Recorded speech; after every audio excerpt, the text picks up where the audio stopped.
praxisgerechte Ladungssicherung hat Krone von jeher fest im Fahrerblick. Und daher haben wir dafür auch jede Menge Equipment im Angebot. Und zwar alles, was dem knöllchenverliebten BAG-Kontrolleur das Leben schwer macht. Von A wie Anti-Rutschboden bis Zurren für Fortgeschrittene.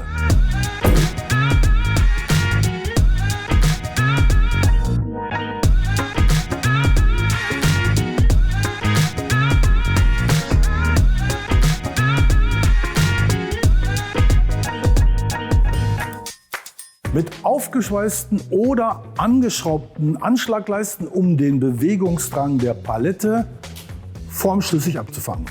Stichwort Formschluss, also direkter Kontakt zur Stirnwand, maximal 8 cm Abstand zur Seitenwand und maximal 15 cm Abstand zum Heckportal.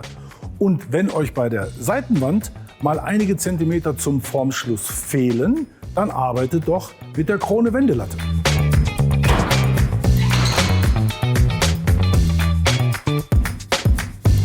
Und wenn der Lastverteilungsplan das Gewicht direkt an der Stirnwand begrenzt, dann baut ihr doch eine zweite Stirnwand mit der Krone Multiwall Richtung Dreiachsaggregat. Kraftschluss wird generiert durch Niederzurren und die dabei erzielbare Haftreibung wird natürlich erhöht, wenn ihr mit einer Anti-Rutschmatte arbeitet. Oder noch besser, ihr bestellt gleich den vollflächigen Krone Safety Floor mit dem gleichen Reibbeiwert.